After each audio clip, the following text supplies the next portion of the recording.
This video is going to be a review of these scented fineliners I got at Five Below. I believe I got them for $2 to $3, and there are 16 pens in this pack, so they're pretty good priced, I think. And so the body of the pen, pretty much the cap fits on the other side of the pen, and the color of the pen matches the color of the ink inside. The tip of the pen is, I believe, a 0.04 millimeter tip. I'm not entirely sure. It didn't really say. It just said ultra fine on the packaging. It has the scent name and fineliner written on the pen, and it has a white thing on it, the cap, and a clip on the cap. And here is just a closer look at how the fineliner writes. It's pretty fine, but like I said, it feels pretty comparable to other fineliners, which I will use later on in the video. By the way, there are timestamps in the description. But here are some swatches of these pens. So there are, like I said, 16 colors. And nib-wise, I feel like the nib is pretty sturdy when I was writing with it. It didn't feel like it would break super easily. And I mean, none of these pens really did break or fray when I used them for this video. I have used them kind of with other purposes, but it's not like I use them a lot. So wear and tear wise, I mean, these are pretty like new, I guess. They're lightly used and they haven't frayed yet. They have a pretty nice scent though. The scents are pretty nice. They don't smell like really bad or anything. They all have a nice scent, and the scent is strong enough where if you're writing, you can smell it, but after you finish writing with it, it kind of just fades away, and which is nice because it doesn't like stay there and like always smell like really like a scent at all, but it kind of like goes away and just looks like a normal pen. But while you're writing it, you get like the experience of smelling something nice. And they all smell like I said, but for some reason the color names don't always correspond with the color of the pen. Like the scents kind of don't match. Like the banana scent is a blue pen, which is kind of weird. I just thought that was an interesting kind of thing. But also the honey melon, I did not know what a honey melon was, so I thought that was a kind of interesting smell as well. But it did smell nice, and the nibs are pretty sturdy. And color variety wise, so you can see there are a bit more cool colors than warm colors, but for a 16 pack, I think the color variety is pretty good.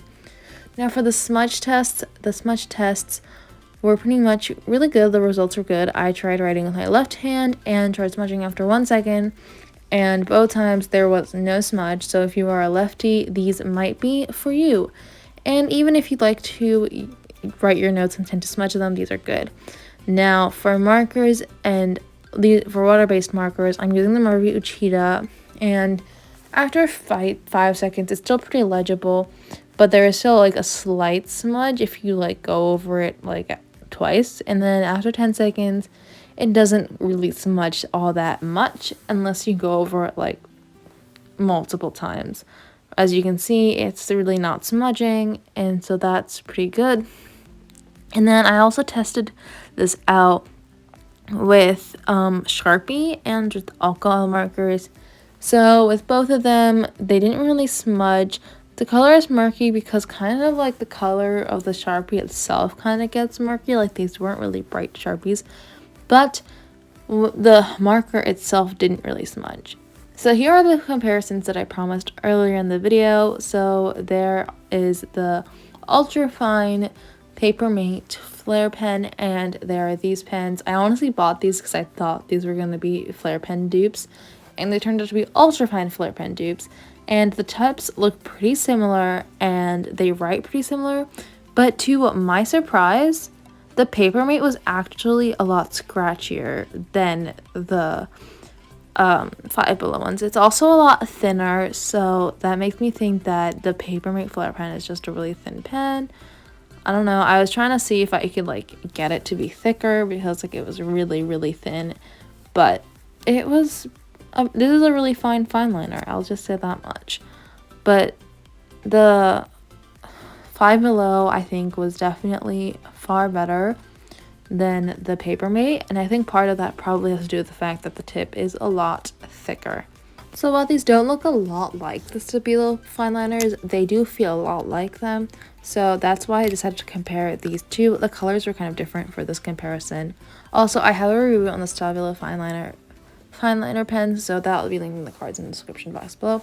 But pretty much, these felt pretty much the same. The Stabilo in this case did feel slightly higher quality and slightly smoother and slightly sturdier, but it's barely recognizable. I mean, both colors were equally vibrant and both had pretty similar smoothness and scratchiness. I think that they were very comparable and similar.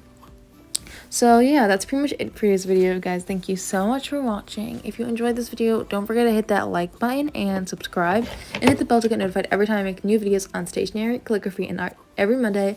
Comment down below on whether or not you'd buy these pens and what your favorite scent of any kind of stationery would be, and just in general. And remember to have a happy Monday. Bye bye.